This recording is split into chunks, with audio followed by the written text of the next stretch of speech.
सतगुरु महाराज की जय, प्राणनाथ प्यारे की जय।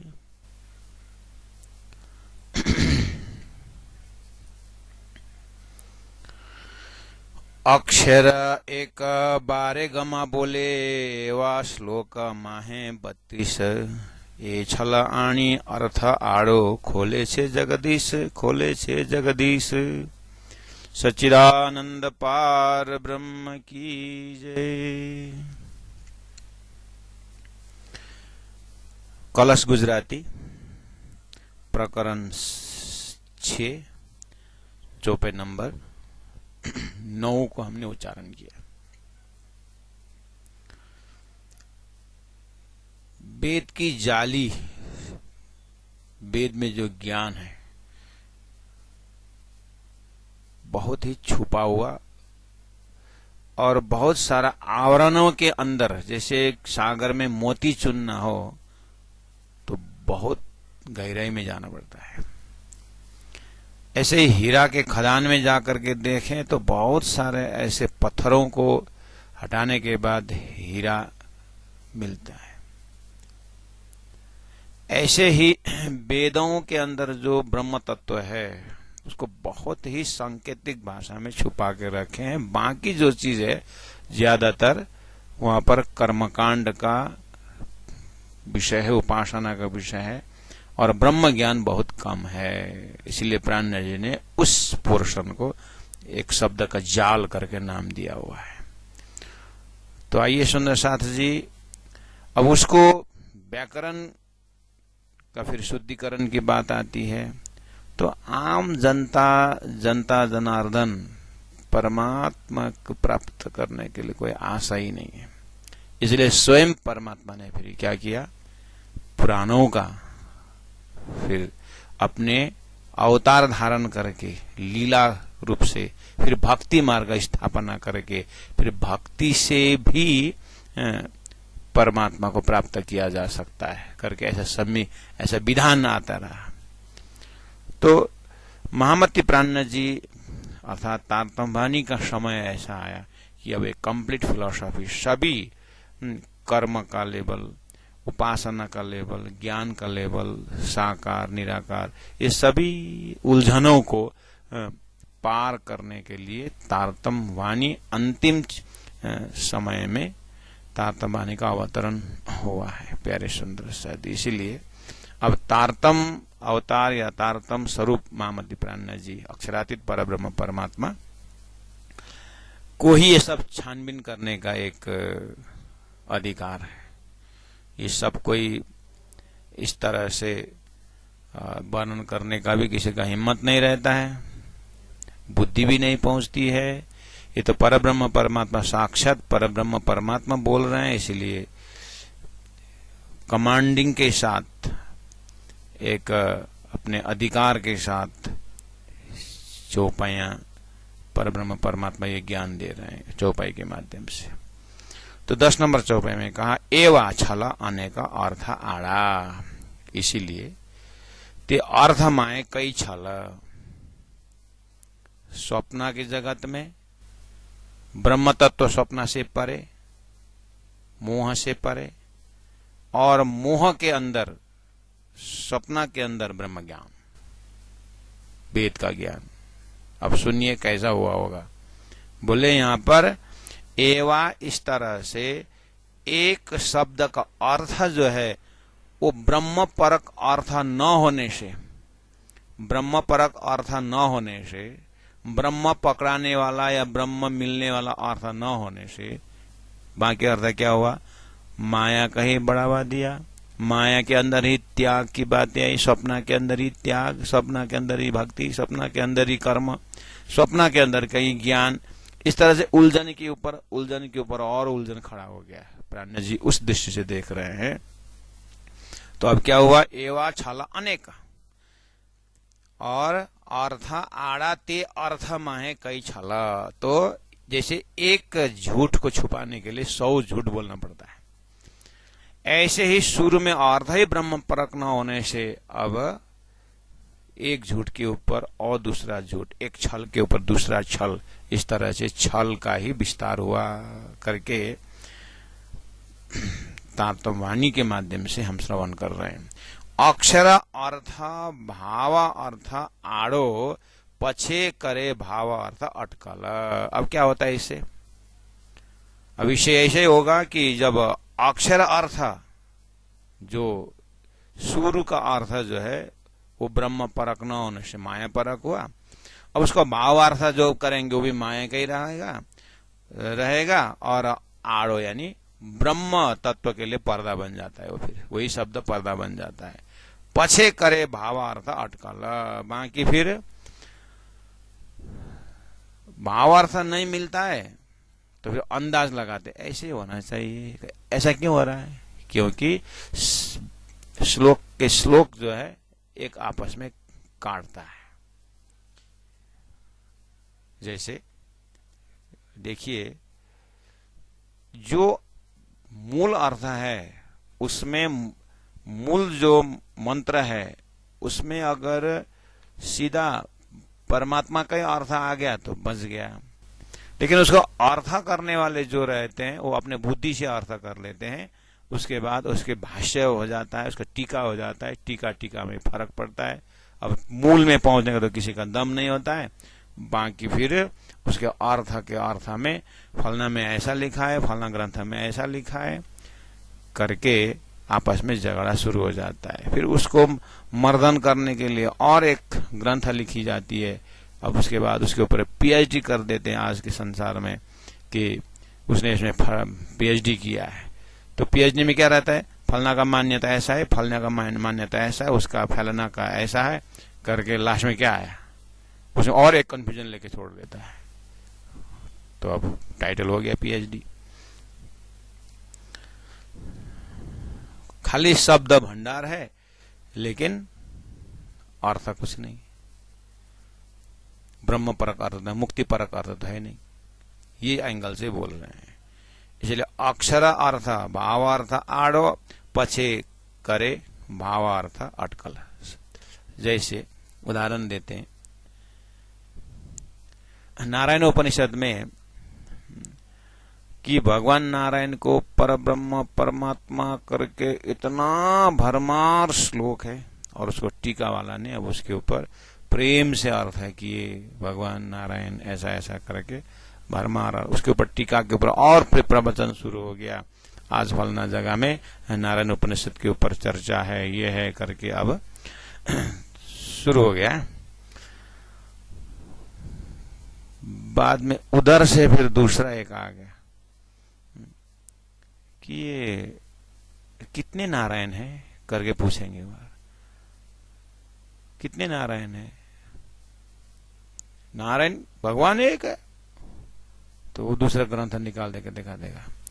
शेष नारायण, विष्णु नारायण, आदि नारायण, 12 नारायण, सूर्य नारायण, 12 नारायण आता है। इसमें से कौन से नारायण की बात कर रहे हैं आप करके पूछेगा। वही वो भी ग्रंथ ही दिखाता है। बस इसीलिए बोल रहे हैं कि पछे करे भावार्थ अटकल। अब उसके ऊपर तीसरा आया, अरे जो भी नारायण हो, चाहे शेष नारायण है, चाहे आदि नारायण हो, चाहे भी जो भी नारायण है, नारायण को तो उत्पत्ति बताया है। देखो यहाँ पर जो उत्पत्ति होता है, देखो यहाँ पर नाश बताया है। अविनाशी बात करो ना करके दूसरा आ जाता है फिर। इसीलिए लास्ट में कंक्लूजन क्या हो गया? ऐसे ही होगा भावार्थ, तो अटकल हो गया। अब ब्रह्म के लिए परब्रह्म परमात्मा के नाम गाम धाम स्वरूप जो देखे तो अटकल हो गया।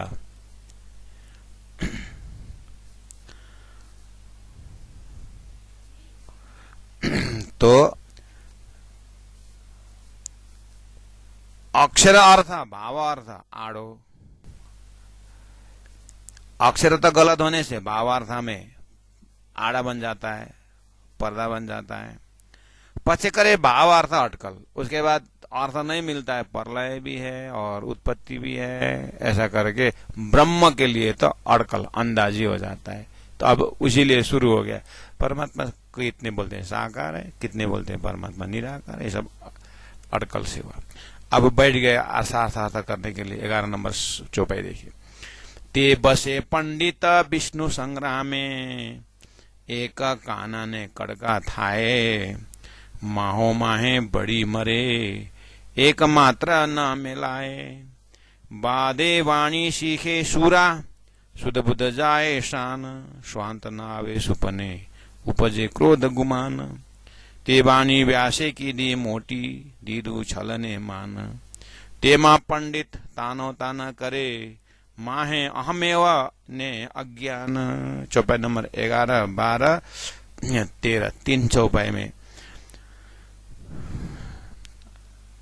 पूरा अज्ञान की लड़ाई की बात कर दी। क्या बोले? ते बसे, ऐसे ते वे लोग बसे, किसमें बसे? वो कौन से? वो भावार्थ लक्ष्यार्थ अंदाज करने वाले, अटकल में बोलने वाले। बसे पंडित, विष्णु संग्राम का अर्थ होता है शास्त्रार्थ करने के लिए। विष्णु संग्राम मतलब भगवान को प्राप्त करने के लिए छल फल करके बैठने वालों में पूरा विष्णु संग्राम है। जैसे महाभारत जैसे विष्णु संग्राम शास्त्रार्थ करने के लिए बैठ गए। उसके बाद एक काना ने कड़का धाए। काना मतलब मात्रा, एक मात्रा के लिए आ ई उ में अलग अलग 12 अर्थ होता है ना, तो अपना अपना अर्थ सिद्ध करने के लिए कड़का थाए मतलब टुकड़ा टुकड़ा हो जाते हैं, अपने व्यक्तित्व को पूरे बर्बाद कर देते हैं और इतनी लड़ाइयां हो जाती है कि उसमें अब शब्द से शब्द को काटते हुए टुकड़ा टुकड़ा हो जाते हैं। उसके बाद माहो माए बड़ी करे, बड़ी मतलब कट जाना। पुराना जमाना में पूरा उसी के बहाने से अब पूरा लड़ाइयां हो जाती है, मरने के लिए तैयार हो जाते हैं। माहो माहे बड़ी मरे, एक मात्रा न मिलाए। लेकिन अपना जो मात्रा, अपना जो स्वर व्यंजन, अपना जो व्याकरण है वो नहीं छोड़ते हैं। मेल न मिलाए मतलब नहीं छोड़ते, मतलब अपना जो है वो भावार्थ हो इसको या लक्ष्यार्थ हो, उसमें अडीक होकर के रहते हैं, लड़ाइयां होती है। बादे वाणी सीखे पूरा, इस तरह से बात विवाद का वाणी शास्त्र सीखे सूरा, सीखे सूरा सूरवीर हो गए वो। सुध बुध जाए शान, जब शास्त्रार्थ होता है ना तो लड़ाइयां हो जाती है, अपना शुद्धि बुद्धि सब खोएगा। अब क्रोध में ब्राह्मण वेद नहीं पड़ता बोलते ना। स्वांत नायुषपने, अब उन लोगों के दिमाग में देखना शांति नाम का तो कोई चीज है, बिल्कुल अशांति। ज्ञान सीखने के बाद ब्रह्म शांत, ब्रह्म को प्राप्त करके शांति होना चाहिए। पूरा मर्यादा का और लोक मर्यादा, कुल मर्यादा, वेद मर्यादा करके ये लोग इतने झगड़ते हैं कि बस स्वांत न आवे सुपने, उपजे क्रोध गुमान। बाद में तो रिजल्ट क्या हो गया?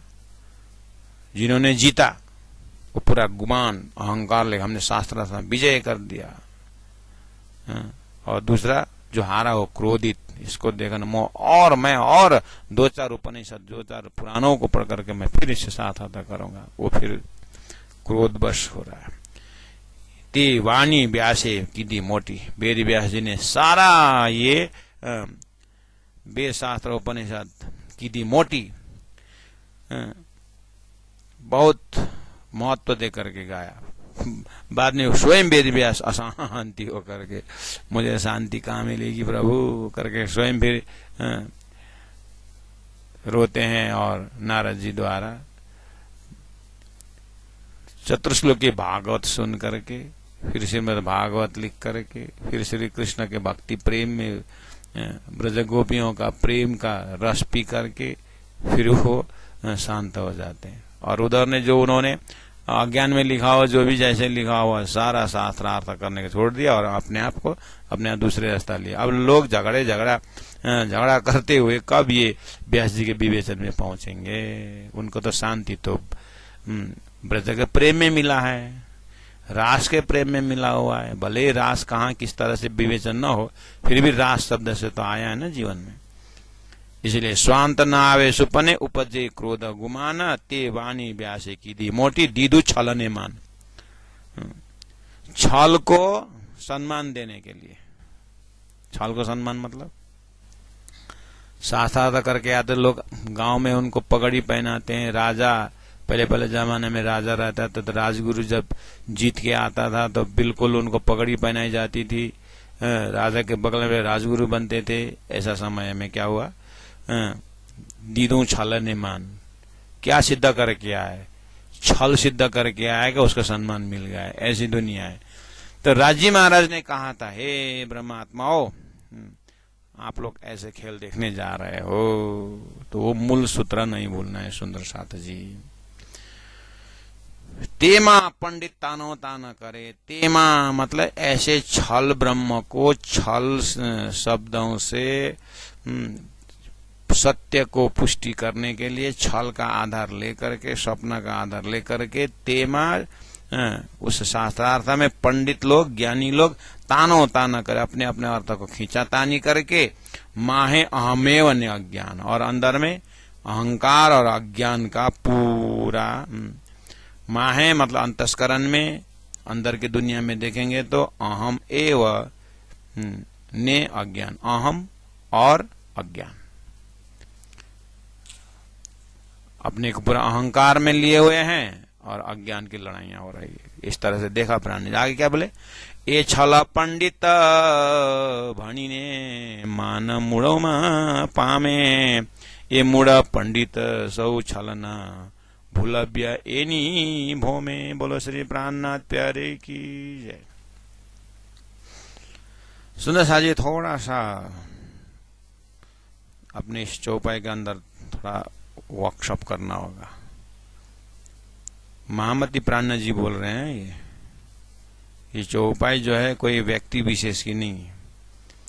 आपको यहाँ इस चौपाई तो आप आगे तो बढ़ा रहे हैं और शब्दार्थ भावार्थ भी करवा रहे हैं, लेकिन इसका बेस रूट से समझना। जैसे ये छला पंडित भणिने, भणिने का अर्थ होता है पढ़ करके, ज्ञानी होकर के, छल का विद्या पढ़ करके, ज्ञानी होकर के, मान मूढ़ों पामे, मूर्खों के बाजार में सम्मान मिलता है इनको।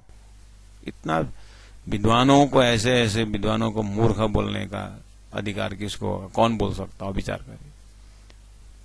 ये तो परब्रह्म ही बोल सकते हैं। मान मूढ़ों में पामे, ये मूढ़ पंडित सहु छलना।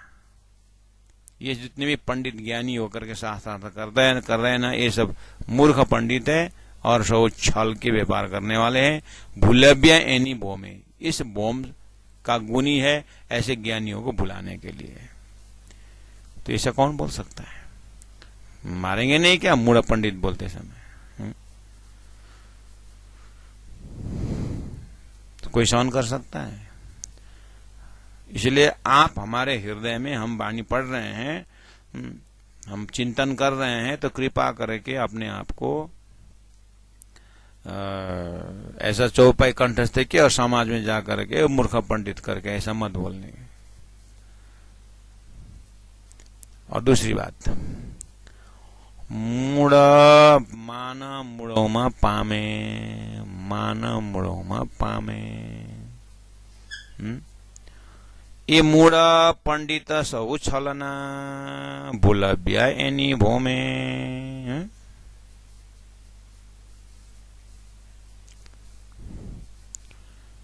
तो जैसे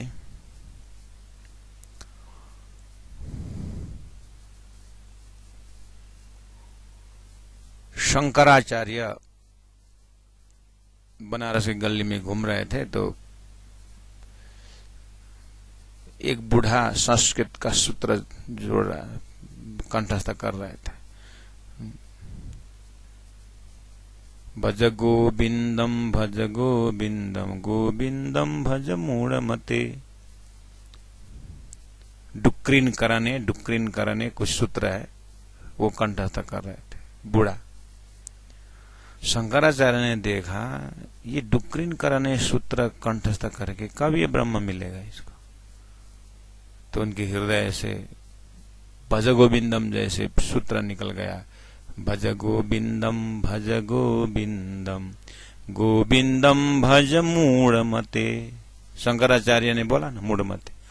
प्राणनाथ जी आने से बहुत पहले उन्होंने मूढ़मते बोल दिए, और वहां तो किसी को चित्त द्रवित नहीं होगा। जब प्राणनाथ जी को वाणी पढ़ करके पंडितों को नाराजी आ जाता है, बस इसीलिए बोल रहा हूं।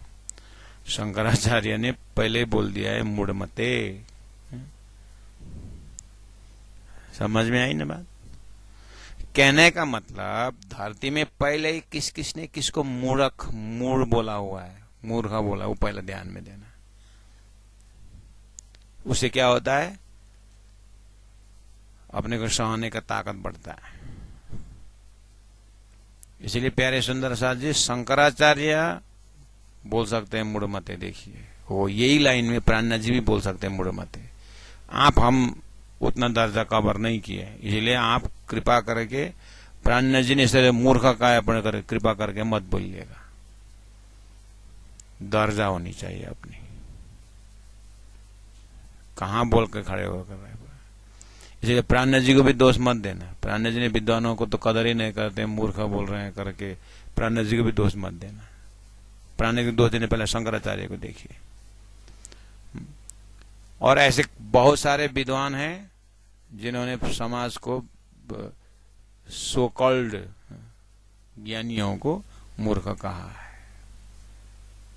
पहले वो देख लेना।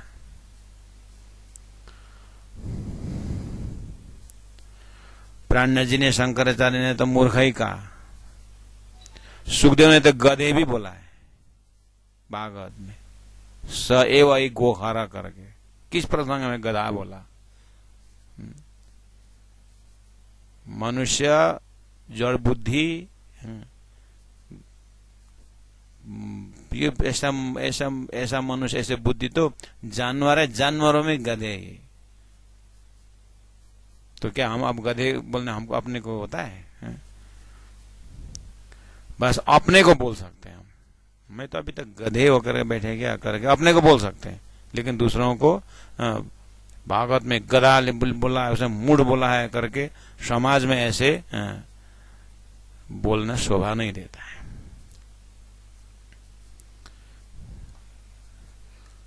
तो यहां प्राणनाथ जी महाप्रभु कहां खड़े होकर के बोल रहे हैं?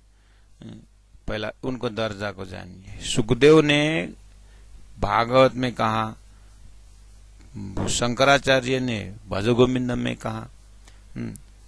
तो ये कौन दर्जा के संत हैं, कौन दर्जा के ज्ञानी हैं? बस क्योंकि आपको भागवत में कहा करके आपको सुखदेव के प्रति दोष नहीं लगता, आप दोष नहीं देखते हो, क्योंकि पहले से आपके दिमाग में शंकराचार्य तो इतने ज्ञानी थे, इतने ग्रंथों में भाष्य लिखे हैं, पैदल चले, 4 धाम स्थापित किए हैं, ज्ञानी हैं। इसलिए उन्होंने ये जो व्याकरण का सूत्र घोकने वालों को मूर्ख करके कहा करके, जबकि वो विद्वान है स्वयं।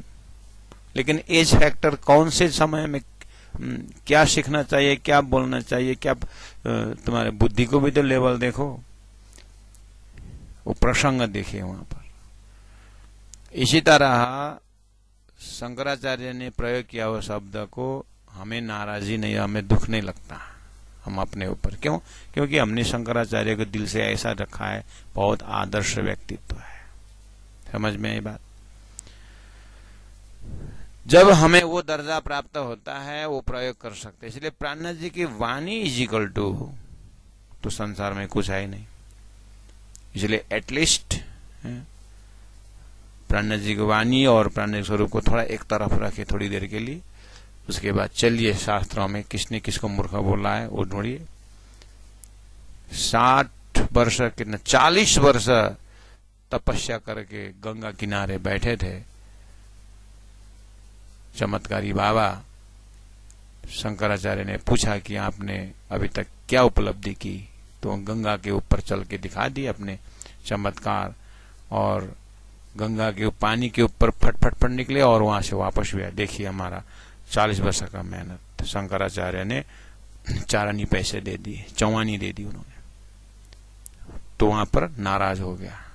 तो ये मूर्खा बोले, मूर्खा ही साबित कर दे ना, 4 आने दे दी।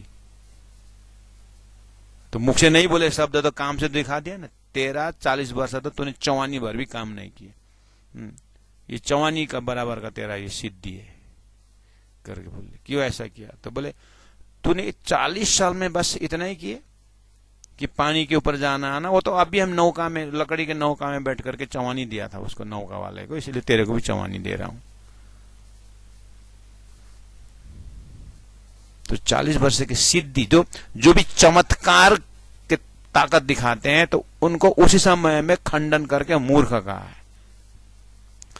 ब्रह्म तत्व न जानाति दर्भी पाकर रसम यथा करके पहले ही कह दिया है।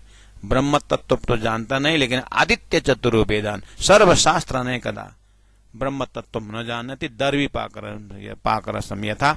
वो तो खीर परोसने वाला स्पून जैसे, लकड़ी का स्पून जैसा ही है करके बोलते कि ये गधा से कम बोला है क्या यहाँ पर, मूर्ख से कम बोला है क्या? तो ब्रह्म तत्व न जानाती दर्भी पाकर रसमता करके कह दिया है।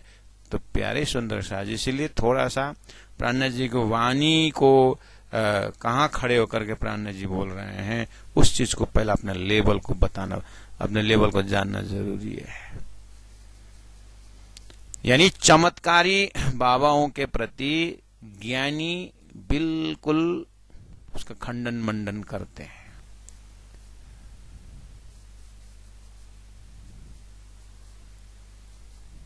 चमत्कारी और भक्त जा रहे थे, तो दोनों प्यासी हो गए, प्यास लगी, तो चमत्कारी जो था उन्होंने कुएं के नीचे चले गए और वहां से चमत्कार से पानी के साथ ऊपर आए और वो भक्त के पास गट गट गट गट गट पानी पिए, प्यास बुझाए। अरे भक्त पी लो। भक्त ने कहा मुझे नहीं पीना है। अरे अभी तो प्यास लगी बोल रहा था। मेरे भगवान को, मेरे हृदय के भगवान को मैं ऐसा चमत्कार का पानी नहीं पिलाऊंगा। तो ये क्या है? प्यास समय में भी वो पानी जो चमत्कार से लिया उन्होंने नहीं पिया, तो क्या मूर्ख नहीं बोला क्या? इसका मतलब भक्त के हृदय में क्या है? भगवान के प्रेम के सामने, भगवान के भक्ति के सामने तुम्हारा प्रेम, ये इसका दर्जा क्या है करके कितना बड़ा कार्य करके दिखाया ना, कितना बड़ा खंडन किया। तो शास्त्रों में पहले से ही स्वर्ग का मजल में पकड़ने वालों को वैकुंठ वाला मजल मूर्ख कहा है। ऐसे करते करते देवी देवताओं को भक्ति करने वालों को परब्रह्म परमात्मा भक्ति के सामने मूर्ख कहा है। मुख से भले ही न बोले, कार्य करके दिखाया हुआ है। ये चीज को पहले जानना होगा।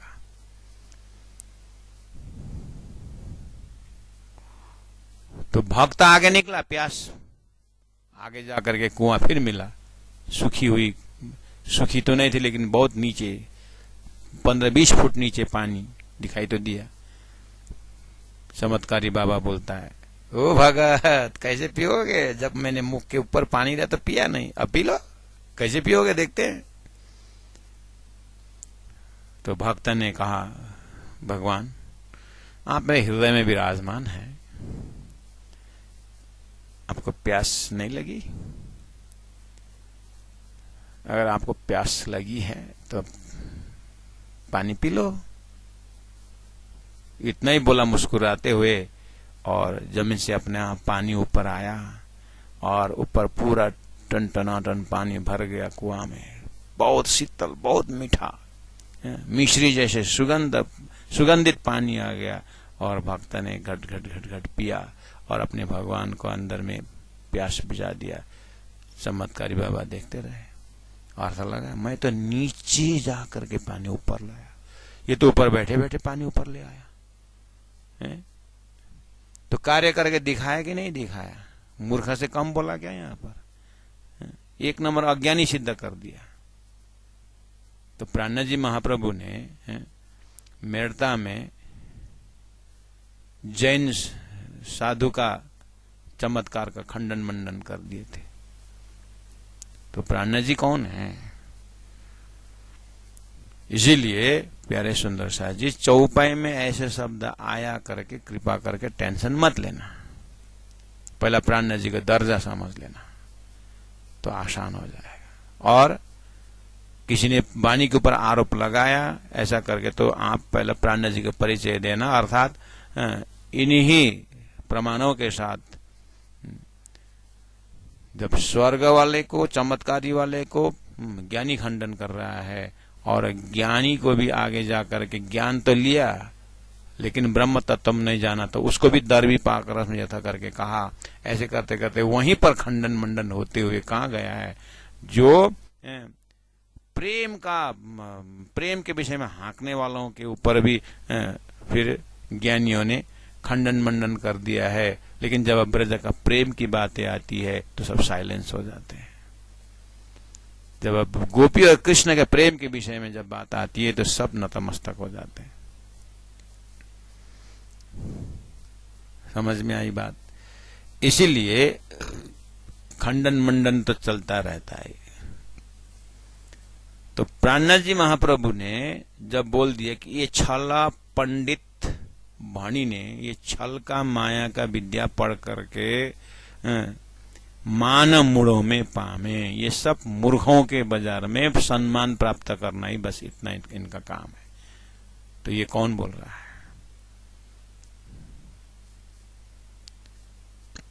इसलिए प्राणनाथ जी साक्षात परब्रह्म परमात्मा स्वरूप हैं। जब हम प्राणनाथ जी को भविष्यवाणियों के मुखारविंद के माध्यम से यत पूजा प्रभावे नैव जीव सृष्टि उद्धारणम अभाविनो भविष्यन्ति मुनयो ब्रह्म रूपिणः, प्राणनाथ जी का साक्षात स्वरूप अक्षरातीत परब्रह्म परमात्मा को जब उस स्वरूप में जब हम देखते हैं, उनके वाणी के पहुंच से, उनके ज्ञान से जब उनको परिचय, उनका सांगो पांगो ज्ञान से जब परिचय हो जाता है तो फिर उसके बाद परब्रह्म परमात्मा स्वरूप प्राणनाथ जी वेदों के और इन शास्त्रों में कहाँ ब्रह्म तत्व को ठिकाना दिया हुआ है और ये कहाँ पकड़ करके अपने को ज्ञानी बन रहे हैं। तो इन लोगों का ये मूर्ख है। ज्ञान तो लिया इन्होंने लेकिन ब्रह्म तत्व न जाना थी, इसलिए मूर्खों में सम्मान पाने वाला है। ये अर्थ है। स्वयं मूर्ख और मूर्खों से सम्मान में लिया, बस उसी में अहंकारी होकर के इन्होंने मनुष्य जीवन बर्बाद किया करके कौन बोल सकता है? अक्षरातीत परब्रह्म परमात्मा ही बोल सकते हैं।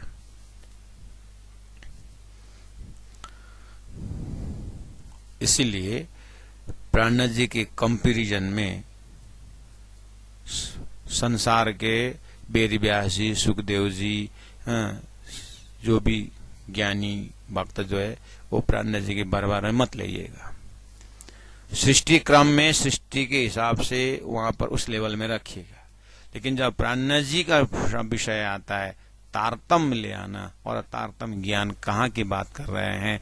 ना ईश्वर ना मूल प्रकृति तादिनी को आपा बीती, जब सृष्टि भी नहीं हुई थी तब की बातें मैं कर रहा हूं करके जब प्राणनाथ जी बोल रहे हैं तो प्राणनाथ जी कौन है? अक्षरातीत परब्रह्म परमात्मा श्रीराज जी, गीता का उत्तम पुरुष है, वेदों का अक्षरातीत है। इसलिए अब हम प्राणनाथ जी को कोई व्यक्ति विशेष, अगर ठीक है अवतार से देखना है तो 12 कला संपन्न भगवान राम, 16 कला संपन्न भगवान श्री कृष्ण, जिन्होंने ब्रजल लीला की, रासलीला की, द्वारिका की, मथुरा में की, चलो ठीक है। लेकिन उस द्वापर के भी तो बाद में एक बुद्ध कल की अवतार की बात है। वो अवतार कहाँ से आएगा? वो तो फिर मनुष्य रूप में ही आएगा। बहुत बड़ा परमात्मा का डिजाइनिंग है ये। वो साधारण मनुष्य रूप में आकर के अब वो अंगुली से गोवर्धन नहीं उठाएगा और सीता हरण करवा के वो रावण को नहीं मारेगा। अब वो तो हमारे हृदय में जो बुद्धि में जो रावण बैठा है, अब ब्रह्म को ब्रह्म मानने वाला, उसको मारेगा। अर्थात हमारे अंदर शंका रूपी जो कंस है, शंका रूपी जो रावण है, और झूठ में पंडित बन करके जो अहंकार का जो पगड़ी है उसको सत्यानाश करेगा, वो प्राणनाथ जी है। वो प्राणनाथ जी का ज्ञान है, वो तारतम्य ज्ञान कह सकता है कि मानव मूढ़ों में पामे। ये हमारे आपकी ऐसे ही बातों बातों में किसी मूर्ख बोलने के लिए नहीं चौपाई दिया है। ये ऐसे बोलने लगे तो हम प्राणी से हमको प्राणी उल्टा हमको बोलेंगे, ओए तू मूर्ख निकला। मैं तेरे डे टू डे भाषा में ये मूर्ख बोलने के लिए दिया था थोड़ी ये शब्द। अब्रह्म को ब्रह्म मान करके जो लगे हुए वहां वो व्यक्ति जिन्होंने अब्रह्म को ब्रह्म मान करके भूले थे, स्वयं ब्रह्म रूप हो गए, उनके लिए अधिकार है ये कि गौतम बुद्ध ने मरा हुआ मछली खाए तो सभी ने मछली खाने लगे। भिक्षुक ने, बुद्ध ने पूछा कि काय को भूल गए सारा धर्म कर्म। भिक्षुक का धर्म यही है, मांस खाने का यही है। जब डांटा तो फिर बोले कि आपने खाया तो हमने भी खाया। अच्छा, मैंने खाया देख करके खाने लगे, ठीक है, मैं जो करता हूं अगर तुमको वही करना है तो करो करके अंदर से हजारों मछली, वो भी मरा हुआ खाया दिखाया था, निकाल दिया जिंदा मछली, बोले निकाल। तब भिक्षुक नतमस्तक हो गए। महामती प्राणनाथ जी ने जो जिस बुद्धि को उन्होंने जो मूर्ख करके कहा है, उन्होंने आया कह दिए, बस हम उस मूर्खों की जमात में हम अपने आप को ढूंढे, लेकिन दूसरों मूर्खों बोलने के लिए प्रयोग न करें। हमें प्राणनाथ जी को पहचानना है। क्यों, किसको मूर्ख बोल रहे हैं, उसमें मैं हूं कि नहीं हूं, उस मूर्खों की जमात में करके अपने को मूर्खपना कहां है, मूर्खाई अपने को मूढ़ बुद्धि कहां है, वहां देखना है। एक शरीर के लेवल से ऊपर नहीं उठे हैं, अपने मानसिक लेवल में आकर के अहंकार के पुतला बने हुए हैं स्वयं। त्याग के नाम में एक संसार के एक धागा त्यागने का हिम्मत नहीं है। और ऐसे ऐसे परमहंस लोग जो समाज में करोड़ों करोड़ों काम करके दिखाए, उनको मूर्ख बोलने का अधिकार हमको कहां से मिला। इसलिए प्राणनाथ जी ने कैसे दर्जा में किसको मूर्ख बोला वो समझ करके प्राणनाथ जी के हृदय पहचान करके अक्षरातीत में जागना है, और स्वयं को मूर्ख साबित हो जाते उस समय में। इसलिए मान मूढ़ों में पामे। हम प्रचारक सम्मान के भूखे हैं, और हम ऐसे सम्मान के भूखे को कौन पूजा कर रहा है? प्राणनाथ जी बोल रहे हैं तुम प्रचारक में मूर्ख हो और तुमको पूजा करने वाले मूर्ख ही है, मूर्ख के बजा रहे। प्राणनाथ जी बोल देंगे।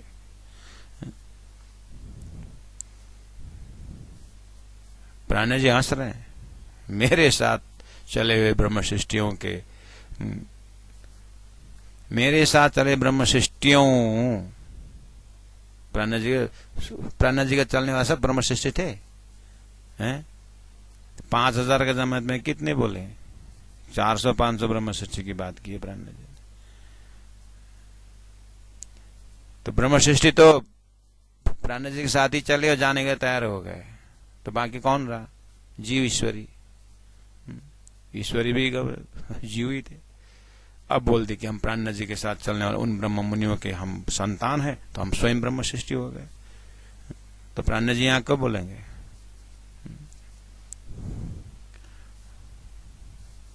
इसलिए बहुत ध्यान से, ब्राह्मण का पुत्र ब्राह्मण ही होगा करके, मूर्खों ने ब्राह्मण का पुत्र ब्राह्मण ही है करके, लेकिन वो हाथ में दारू की बोतल लेकर निकला हुआ तो नहीं देख रहे हैं। वो ऐसे ही कर्म से ब्रह्म सृष्टि, स्वभाव से ब्रह्म सृष्टि का दर्जा है। यहाँ कोई जातिवाद, पिताजी ज्ञानी थे करके ब्रह्म सृष्टि, ऐसी बात नहीं है। तो मानव मूढ़ों में पामे, ये मूढ़ पंडित सबू छलना, भूलभ्या एनी भूमे। मूढ़ पंडित ज्ञानी, कैसे ज्ञानी? झूठ को पकड़ करके ज्ञानी बन गए। कैसे झूठ के पकड़ के ज्ञानी? प्राणनाथ से डायरेक्ट आउटलाइन पूछते हैं। प्राणनाथ से डायरेक्ट पूछेंगे। भीम भट्ट, श्याम भट्ट ने बातों बातों में प्राणनाथ जी ने क्या बोल दिया उनको? बस इस दर्जा से मूढ़ पंडित गोविंद व्यास कितने बड़े कथाकार है, कहां लटके थे वे, क्या पकड़ करके बैठे थे। स्वयं लाल दास जी, करोड़पति अरबपति जो भी है, भागवत के प्रकांड विद्वान, ये मूढ़ पंडित सब छला था, क्या पकड़ के बैठे थे, छल को पकड़ के बैठे। बस उस दर्जा से प्राण जी बोल रहे हैं यहाँ पर कि भूलभ्या एनी भौमे, ये भौम का गति ऐसी है कि यहाँ छल से ही सबको बुलाया है।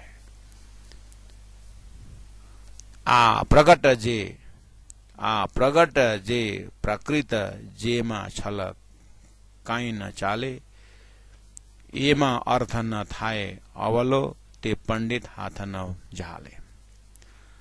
अब क्या बोले कि प्रगट जे प्रकृति, जो प्रकृति जो भाषा है, प्राकृतिक भाषा यानी मातृभाषा, रीजनल लैंग्वेज, सबका अपना अपना एक प्राकृतिक भाषा है, सिंपल भाषा है, जो उसको नहीं पकड़ेंगे वो। जेमा छला काई ना चाले, और सिंपल भाषा में झूठ बोलने को बनता नहीं है, इसलिए कठिन भाषा प्रयोग करके समाज को भी मूर्ख बनाना और स्वयं को भी मूर्ख बनाना, ऐसा अपना लिया इन्होंने। ये बीच वाला का, वो जो परमहंस लेवल से नहीं है, परमहंस लेवल ने जाकर के उनका दूसरा ही प्राण जी ने उन लोगों के लिए दूसरा ही शब्द प्रयोग किया है। यहां न उधर के न इधर के रहे, ये वाली से बात, और अहंकार में डूबे हुए ऐसे लोगों के लिए बोल रहे हैं। प्रगट ते जे प्राकृत, जो प्रत्यक्ष स्पष्ट समझने वाला जो ज्ञान है, यानी जो भाषा है वो प्रयोग नहीं करते हैं। जेमा छला काई ना चाले।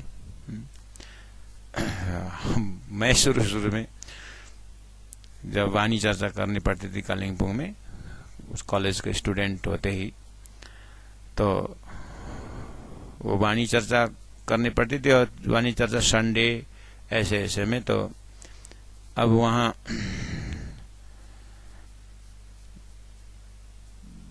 सुंदर सात जो है, अब रास किताब, प्रकाश किताब, षट ऋतु, कलश, किरंतन, इन ग्रंथों से अब चर्चा अभी भी सीख रहे थे हम लोग, चर्चा करना है। तो कालिंपोंग क्षेत्र है और नेपाली बेल्ट सुंदर सात है,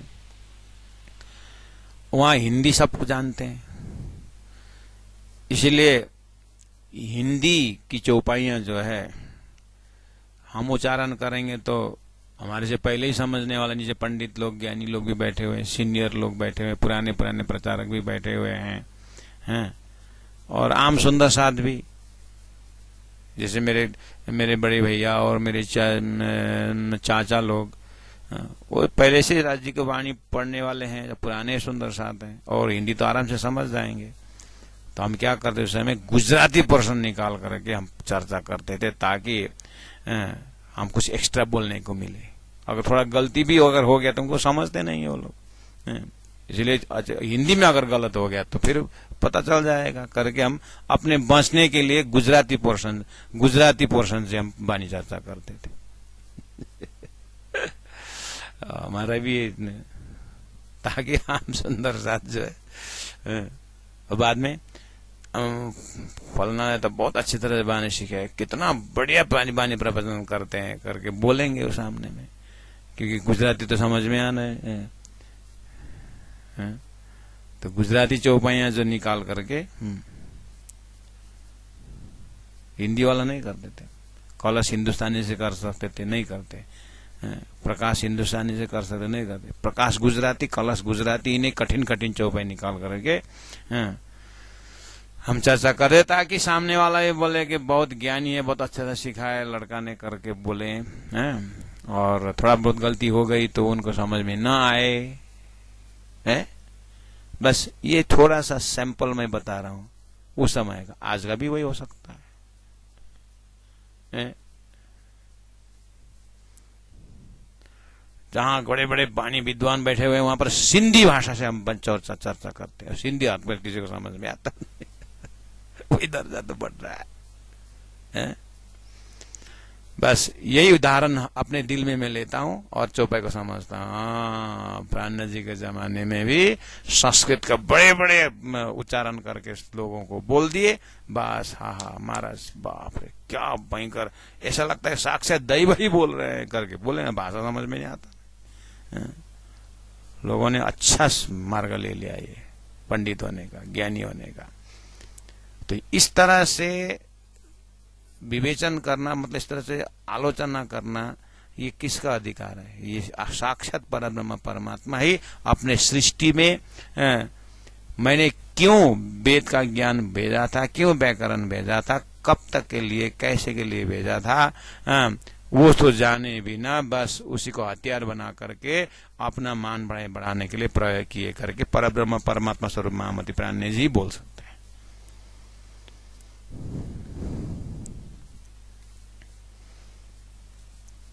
और परमात्मा ने सिंपल भाषा भी दी है, वो सब भाषा यूज नहीं करते हैं, बोल रहे हैं प्रकट जे प्रकृति जो है, प्राकृतिक भाषा मतलब सरल भाषा जो है, जेमा छल कहीं ना चाले, एमा अर्थ न थाए अबल, इसमें उल्टा अर्थ नहीं कर सकते, उल्टा पुल्टा नहीं कर सकते, आम जनता समझ जाते हैं। ते पंडित हाथ न झाले, ऐसे भाषा में पंडित ज्ञानी उसको पकड़ते नहीं, ऐसे भाषा तो प्रयोग करते नहीं हो।